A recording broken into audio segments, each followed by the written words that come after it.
minasan, balik lagi dengan channel YouTube Oni Project. Di video kali ini, Oni Project akan membahas tentang alur cerita anime Windbreaker Season 1 hanya dalam waktu 30 menit saja. Windbreaker Season 1 ini anime yang baru saja bersambung pada musim Spring 2024. Windbreaker ini mirip-mirip kayak anime sebelah yang temanya preman, sekolah, berandalan. Tapi Windbreaker ini unik karena ceritanya bukan hanya gelut tawuran dan gelut nakal saja. Gak usah banyak cincong, langsung saja kita bahas bareng-bareng teman-teman.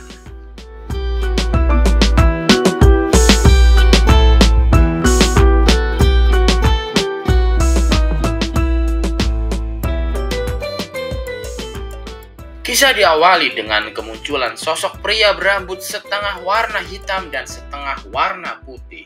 Matanya juga begitu, warnanya putih dan kuning teman-teman.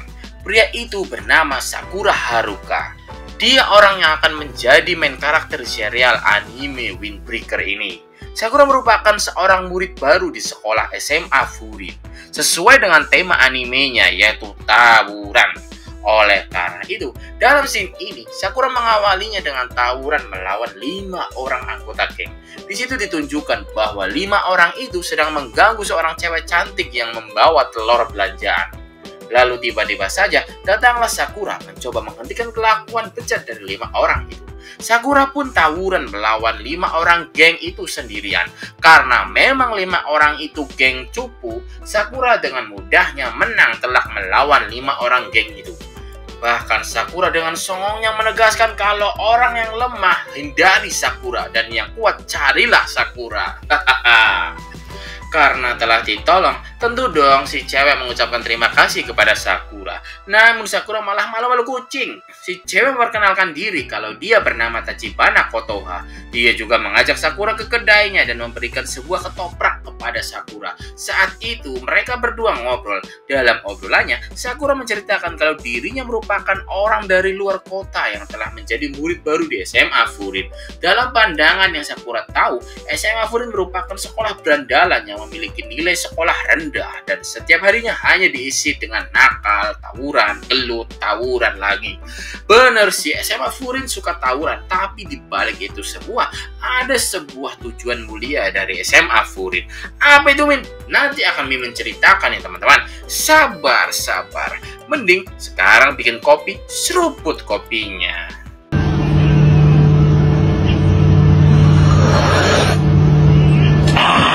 Enak banget anjir. Oke, kita kembali ke Sakura. Sakura menjadi murid SMA Furin. Dia merupakan berandalan yang ingin meraih puncak SMA Furin. Intinya, dia ingin menjadi preman terkuat SMA Furin. Namun sebenarnya saat Kotoha berterima kasih kepada Sakura, Sakura merasa malu-malu kucing. Karena di masa lalu dia merupakan berandalan suka tawuran yang dibenci orang sekitar. Bahkan bisa dikatakan Kotoha orang pertama yang berterima kasih kepada Sakura karena Sakura telah tawuran atau bertarung dengan orang lain. Kemudian karena 5 orang geng sebelumnya telah babak belur oleh Sakura, mereka kembali datang ke kedainya Kotoha. Mereka bermaksud untuk balas dendam ke Sakura dengan membawa sejumlah orang lebih banyak, mungkin berjumlah puluhan ya teman-teman. Sembari melindungi Kotoha, Sakura melawan mereka sendirian. Tentu itu nggak seimbang dong teman-teman. Puluhan orang melawan 1 orang Sakura. Sakura tentu kalah dong. Namun tiba-tiba saja muncul 4 murid SMA Furin lain. Mereka merupakan kakak kelas dari Sakura SMA Furin. Layaknya pahlawan kesiangan. Mereka ikut membantu Sakura untuk melawan geng itu. Tawuran pun terjadi dan geng seketika langsung kalah telak oleh para murid SMA Furin. Di sini Kotoha menjelaskan bahwa kota di beberapa tahun terakhir banyak terjadi serangan geng atau banyak berbagai tindakan kriminal.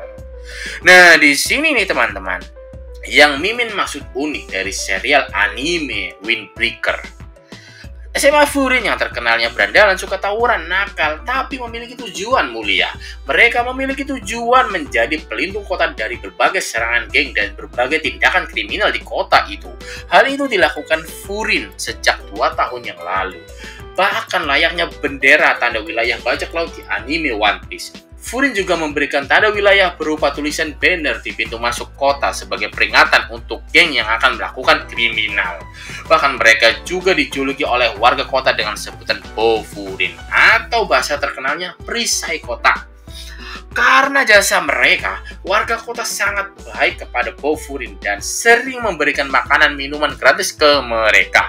Kemudian di lain hari, untuk pertama kalinya, Sakura bertemu dengan karakter yang bernama Nirei di kedainya Kotoha. Sama dengan Sakura, Nirei juga merupakan seorang murid baru SMA Furin. Dia merupakan seorang yang culun, konyol, dan gak jago tawuran. Bahkan di pertemuan pertamanya dengan Sakura, Nirei lupa melepaskan 2 label seragam baru SMA Furin. Konyol teman-teman. Namun walaupun begitu, dia memiliki daya ingat yang sangat tajam dan juga sangat rajin. Nirei memiliki catatan yang berisikan berandalan SMA Furin dan SMA yang lainnya, termasuk juga sang pemuncak klasemen SMA Furin saat ini. Siapa dia? Sabar, nanti akan Mimin kasih tahu juga teman-teman. Ambil kopi lagi, seruput.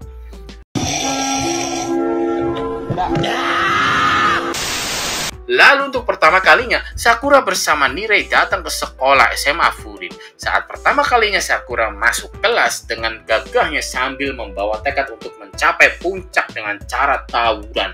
Sakura langsung membuka pintu kelas dan boom! Sesuai dengan rumor beredar, SMA Furin merupakan sekolah preman berandalan yang urak-urakan suka tawuran. Jadi di dalam kelas kondisinya berantakan, coretan tembok, dan bahkan para muridnya pada urak-urakan layaknya berandalan preman sekolah.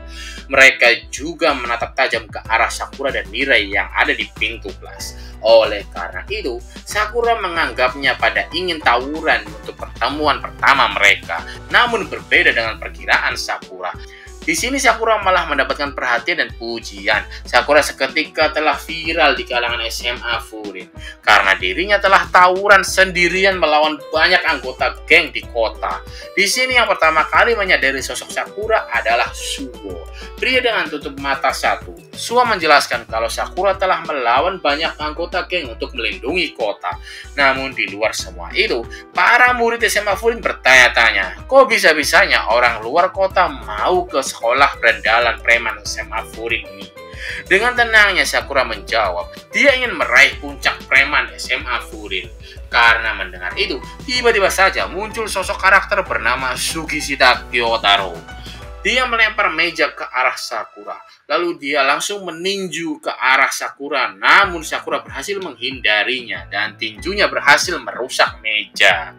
Namun berbeda, Sakura malah berhasil menendang muka Sugishita. Bahkan hidung Sugishita sampai berdarah. Nah ini lagi seru-serunya, malah tiba-tiba saja muncul suara siaran dari speaker sekolah. Seketika tawuran berhenti dan para murid kelas pun diam. Karena apa? Ya karena itu suara sang pemuncak klasemen di SMA Furin. Dia bernama Umemiya Hajime. Dalam siarannya, dia menyambut para murid baru SMA Furin di hari pertamanya. Dia juga meminta para murid baru untuk mengikuti tujuan dari nama Bofurin. Dan jadi tujuannya untuk melindungi kota di wilayah Bofurin. Baik itu orangnya, hartanya, wilayahnya, makanannya, minumannya, apapun itu milik kota harus dilindungi oleh Bofurin. Sakura terheran-heran. Karena dia berekspektasi kalau Furin itu segalanya tentang tawuran, gelut, dan kebencian nakal seperti halnya di kota lain yang memperlakukan Sakura seperti itu. Namun faktanya, Sakura malah disambut baik dan banyak yang ingin berteman dengan Sakura. Selain itu, dijelaskan juga oleh Nirei tentang 4 Raja Bofurin di bawah Umemiya saat ini. Salah satunya adalah Tomi Hiragi. Dia merupakan orang yang ikut membantu Sakura melawan para anggota geng di kota sebelumnya. Seperti layaknya komandan pasukan, 4 raja itu bertugas untuk memimpin beberapa kelas di SMA Furin. Lalu untuk pertama kalinya, Sakura ikut patroli kota bersama Tomi Hiragi dan murid lainnya. Dalam patrolinya, SMA Furin bertemu dengan murid SMP yang dikejar oleh SMA Sistoren. Saat murid SMP akan tertangkap, boom, tiba-tiba saja Sakura dan Sugishita langsung menendang kepala murid SMA Sistoren. Pertemuan pun terjadi antara SMA Furin dan SMA Sistoren. Lebih ganasnya lagi, wakil ketua Sistoren juga datang dan bertemu dengan Sakura dan murid SMA Furin lain. Dia bernama Togame Jo. Pertemuan terjadi di wilayah perbatasan SMA Furin dan SMA Sistoren. Ada hal menarik di sini.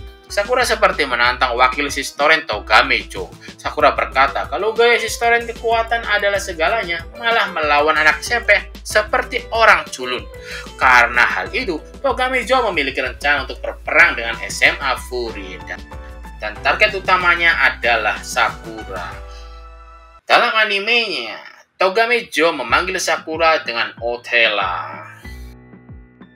Kemudian untuk pertama kalinya Sakura bertemu dengan sosok pemuncak klasemen SMA Furin, Umemiya Hajime. Di sini Sakura heran, sosok pemuncak klasemen SMA preman malah bermain tanaman sayuran di atap sekolahnya. Dalam pertemuannya, di sini Sasaki, seorang murid SMP, menjelaskan alasan kenapa dikejar oleh Sistoren. Karena dia telah memasuki wilayah Sistoren. Dia juga meminta maaf kepada Bofurin karena telah memicu konflik antara Furin dan Sistoren. Lalu kemudian di sore hari, tiba-tiba saja datang sosok ketua SMA Sistoren bernama Choji Tomiyama. Dia datang ke SMA Furin sendirian dan menghajar semua murid yang ada di hadapannya. Sampai pada akhirnya, Umemiya turun tangan ke bawah dan menemui Choji. Di sini Choji menantang Umemiya duel 1 lawan 1 karena Choji merasa iri dengan Umemiya. Sama-sama di puncak, tapi Umemiya merasa senang dan tenang. Sedangkan Choji merasa bosan di puncak karena lawannya pada lemah dan anggotanya pada lemah. Namun saat mereka sedang ngobrol, tiba-tiba saja para murid Sistoren lain muncul. Mereka ingin berperang bersama. Namun dalam hal ini, karena Sistoren sadar sedang ada di wilayah sekolah SMA Furin, maka perang dilanjut dengan adil 1 lawan 1. Di beberapa hari ke depan akan ada festival duel 1 lawan 1 antara murid SMA Furin melawan SMA Sistoren. Choji melawan Umemiya, Togame melawan Sakura, dan masih ada beberapa murid lain yang akan ikut. Duel mereka akan ditentukan oleh 2 ketua masing-masing dari sekolah itu. Apabila sekolah yang kalah, maka akan menjadi bawahan sekolah yang menang. Dengan kata lain, Choji melakukan duel itu ingin merebut kekuasaan yang dimiliki oleh Umemiya terhadap Furin. Kemudian tibalah hari H, di mana SMA Furin dan Sistoren akan duel 1 lawan 1. Dalam festival duel mereka dilakukan di markas Sistoren. Duel mereka begitu sangat ramai, seperti layaknya festival-festival yang ada di Jepang. Bahkan 2 orang yang melakukan duel melakukannya di atas panggung dan mereka ditonton oleh para murid Sistoren dan Furin. Pada duel pertama dilakukan antara Sugishita SMA Furin melawan Arima SMA Sistoren. Saat duel dimulai, Arima melakukan hal curang, benar-benar curang. Arima tahu kalau Sugishita merupakan maniak sosok Umemiya. Arima langsung berteriak tentang kondisi Umemiya. Karena memang seorang maniak dari sosok Umemiya, pandangan Sugishita langsung teralihkan ke arah Umemiya. Arima langsung memanfaatkan kelengahan Sugishita dan langsung meninju kepala Sugishita. Kepala Sugishita terkena tinju telak, namun pukulannya lemah. Muka Sugishita hanya sedikit tergores dan Sugishita langsung membanting tubuh sekaligus kepala Arima. Arima cemen, langsung KO sekali serang. Sangat tidak manusiawi SMA Sistoren. Temannya yang kalah dibuang keluar panggung dan ditendang oleh murid Sistoren lain. Hal itulah yang membuat Sakura berkata bahwa Sistoren cupu. Kemudian duel dilanjutkan antara Suo Bofurin melawan Kanuma Sistoren. Di sini Suo terlihat sangat menarik. Suo walaupun akan melakukan duel tetap saja tampilannya begitu tenang. Bahkan seperti meledek Kanuma dan menganggap Kanuma sebagai anak manis yang kecil. Dalam duelnya pun sangat unik. Sosok Suo masih saja tenang walaupun duelnya sudah dimulai. Gerakan yang dilakukan oleh Suo sangatlah simpel, tapi sangat efisien menurut Mimin. Gerakan itu seperti layaknya kungfu dan seperti tarian yang indah. Kanuma sama sekali tidak berkutik saat melawan Suo. Segala upaya serangan Kanuma nggak kena sama sekali. Dengan sangat indahnya dan luasnya, Suo berhasil menghindar semua serangan Kanuma. Bahkan bukan hanya menghindar, ini seperti layaknya full counter Meliodas Nanatsu no Taisai. Suo seperti tidak menyerang, tapi Kanuma tumbang sendiri. Gege coy! Bahkan Sakura juga mengakui orang paling kejam saat ini Suo, karena dia seperti tidak menganggap lawannya dan menginjak-injak lawannya, menginjak-injak harga diri lawannya. Bahkan Sakura mengakui daripada melawannya, mending mati saja. Kanuma pun akhirnya ketakutan melawan Suo karena berulang kali tumbang. Lalu kemudian, duel dilanjutkan antara Hiragi Bofurin melawan Sako Shistoren. Hiragi dan Sako memiliki masa lalu bersama. Dulu Sako diajari gelut oleh Hiragi, tapi beberapa hal yang membuat Sako membenci Hiragi itu nanti dulu ya. Tenang, sabar teman-teman. Kita lanjut ke duel mereka dulu. Dalam duel mereka terlihat di awal Hiragi seperti akan kalah karena terkena tendangan telak Sako. Hiragi juga terkapar di panggung. Bahkan Sakura sampai marah karena Hiragi seperti mau kalah karena Bofurin sampai-sampai diremehkan oleh Sako. Namun dalam hal ini Sako tidak tahu kalau Hiragi merupakan salah satu dari 4 raja Bofurin. Dia merupakan raja pasukan Tamon di Bofurin. Tamon memiliki sebutan lain yaitu Bisamon. Bisamon itu kalau di Jepang dijelaskan sebagai dewa perang yang mengendalikan pertempuran. Oke, mari menjelaskan flashback Hiragi dan Sako. Saat masih bocil, Sako pernah diselamatkan oleh Hiragi dari pengeroyokan. Hiragi juga telah mengajari caranya gelut kepada Sako. Oleh karena itu, Sako sangatlah mengagumi Hiragi sampai satu sekolah di SMP. Bahkan sebenarnya Sako ingin ikut Hiragi masuk SMA Furin dan ingin membantu Hiragi meraih puncak Furin karena pada saat itu Furin masih belum bersatu, belum ada pemuncak klasmennya. Namun Hiragi menolaknya karena Hiragi telah memiliki tujuan lain yaitu ingin mengikuti sosok Umemiya untuk meraih puncak Furin. Pada saat itulah Sako membenci Hiragi. Sako pun bertemu dengan Choji dan Togame. Sako masuk ke Shistoren untuk melawan Furin. Tujuannya pun terwujud. Sako melawan Furin dan melawan Hiragi. Kembali ke duel mereka. Gelutnya sangat sengit, jual beli serangan. Namun di akhir Hiragi berhasil menang karena telah menendang Sako tepat di wajahnya hingga hidung Sako berdarah.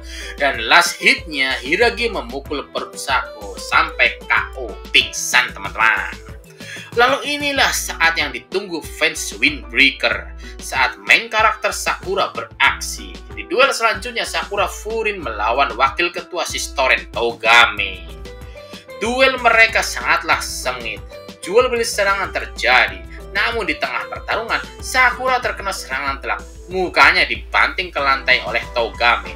Muka dan hidungnya berdarah. Sakura berhasil menendang Togame dengan telak hingga hidungnya juga ikut berdarah. Sakura juga mengingat masa lalu saat orang-orang dulu membenci dirinya karena dirinya selalu menang saat tawuran. Duel pun dilanjut dengan jual beli serangan, pukulan maupun tendangan. Sampai pada akhirnya Sakura lagi-lagi terkena tendangan Togame dan dia tumbang ke lantai panggung sampai kepalanya diinjak Togame. Tapi di sini Togame akhirnya sadar setelah Sakura menjelaskan perkataan culun kepadanya. Itu karena murid SMA Shistoren telah menghajar anak SMP yang tidak sepadan. Karena tahu itu, Togame langsung menghampiri Arima dan Kanuma pelaku penghajar anak SMP. Togame langsung membantainya hingga mereka babak belur habis-habisan. Di sini ada juga flashback pertemuan antara Togame dan Choji. Togame sebenarnya bukan murid Shistoren. Namun setelah dia berhasil membantai banyak murid Shistoren, Togame diajak gabung oleh Choji. Mereka berdua bersahabat dan mereka berdua berhasil menjadi ketua dan wakil. Namun tiba-tiba saja Choji berubah karena bosan melawan orang-orang lemah dan memiliki tim lemah. Pada akhirnya sikap Choji diktator berubah kejam. Murid lemah akan dibantai dan dihapuskan dari Shistoren dan jaketnya akan diambil. Namun untuk mengganti peran Choji, Togame akhirnya yang melakukan penghapusan atau pembantaian anggota lemah itu dan mengambil jaketnya. Supaya Choji selalu terlihat seperti cahaya di mata para murid Shistoren karena Choji merupakan ketua Shistoren. Kembali ke duel Sakura dan Togame. Sesuai dengan perkataan Umemiya, gelut adalah cara untuk saling ngobrol dan mengenal. Karena Togame bertarung melawan Sakura dan saling bacot, Togame akhirnya sadar dan dia pun bertarung lepas melawan Sakura. Bahkan mereka berdua duel dengan senyuman. Duel berlanjut dan mereka lagi-lagi jual beli serangan. Lalu duel diakhiri dengan bacotan mengejutkan dari Togame. Togame menyatakan bahwa dia menyerah. Bukan hanya itu, karena saking kejamnya Choji naik ke panggung dan Togame langsung ditendang oleh Choji. Kemudian duel dilanjut antara Umemiya Bofurin melawan Choji Sistoren. Dalam duel ini, gerakan Choji begitu sangat lincah. Loncat ke sana kemari, memukul, menendang ke sana kemari, dan menurut Mimin banyak gerakan yang sia-sia menguras energi. Beda dengan Umemiya yang sangat santuy dan hanya melakukan gerakan bertahan tendangan pukulan yang efektif. Karena Choji banyak melakukan pukulan, tendangan, tapi serangannya tidak ada yang terasa bagi Umemiya. Berbeda dengan Choji, Umemiya walaupun gerakannya simpel, tapi tiba-tiba saja hidung Choji berdarah karena serangan Umemiya. Bahkan Choji juga terkena tinju keras Umemiya sampai-sampai Choji membentur lantai panggung. Choji bangkit namun putus asa. Dia akhirnya menyerang Umemiya asal-asalan. Sampai pada akhirnya Umemiya menyadarkan Choji dengan bacotannya. Seperti layaknya Naruto. Umemiya mengingatkan Choji kalau pemuncak klasemen membutuhkan dukungan teman-teman anggotanya. Di akhir duelnya, Umemiya membenturkan kepalanya ke Choji dan Choji pun KO, pingsan. Choji pun sadar dengan kesalahannya. Saat dia bangun dari pingsannya, Choji ingin menyerahkan puncak klasemen Sistoren kepada Umemiya yang menang. Namun Umemiya menolaknya mentah-mentah. Umemiya menolak karena sejak awal tidak ada yang setuju akan perebutan kekuasaan. Umemiya malah menjadikan Sistoren sebagai teman dari SMA Furin. Kemudian setelah festival gelut selesai, mereka makan bersama di atap markas Sistoren. Pada scene terakhir dengan Sistoren, Choji dan Togame diberikan sebungkus roti oleh Umemiya. Setelah festival duel, Umemiya, Sakura, dan lainnya kembali ke kedai. Di sini Sakura lagi-lagi merasa heran karena sikap para murid Furin, terutama pemuncak klasemen, sangat baik kepada Sakura. Sakura bahkan menyampaikan langsung tujuan utamanya masuk Furin untuk merebut puncak klasemen dari Umemiya. Tapi Umemiya menanggapinya dengan sangat baik. Bahkan Umemiya mengajarkan Sakura bahwa bisa berbacot ria dengan menggunakan tinju. Bahkan Sakura bacot lagi kalau dia ada di puncak berarti Umemiya kalah dengannya. Song sekali. Sugishita sang maniak Umemiya langsung marah dan ingin melempar kursi ke Sakura. Temperamental. Selanjutnya, pada akhirnya, Sakura telah mengenal semua murid di kelas yang sama dengan dirinya. Seperti Sugeru, maniak otot dan estetik. Lalu Kiryu, sosok pecinta wanita, bahkan pertemuan pertama dengan Sakura, dia sedang menggandeng cewek cantik hingga Sakura merasa cemburu karena mungkin sulit bagi Sakura menggandeng cewek cantik. Puncak klasemen prestasi Sakura di season 1 ini, Sakura berhasil mendapatkan pengakuan dari semua murid di kelasnya. Sampai-sampai Sakura dijadikan sebagai ketua kelas. Selain itu, para murid baru juga dikenalkan 4 Raja Bofurin bawahan Umemiya. Di antaranya Raja Jikoku, Tsubakino, Raja Komoku, Mizuki, Raja Zojo, Momose, Raja Tamon, Hiragi. Lalu kemudian di konflik terakhir di season 1 ini, Sakura dan teman-teman kelas terjadi konflik dengan geng yang bernama Kill. Konflik ini terjadi karena Kill ada masalah dengan Nagato. Nagato merupakan teman masa kecil Anzai, sedangkan Anzai merupakan teman sekelas Sakura. Sehingga oleh karena itu, Sakura ingin membantu teman sekelasnya Anzai untuk menyelesaikan konfliknya dengan geng Kill. Karena di sini Sakura sudah dianggap sebagai ketua kelas, maka semua teman kelasnya juga ikutan membantu untuk melawan geng Kill. Di scene akhir anime Windbreaker season 1 ini, Sakura dan teman-teman kelasnya menuju markas geng Kill untuk menyelamatkan Nagato dan juga melawan geng Kill.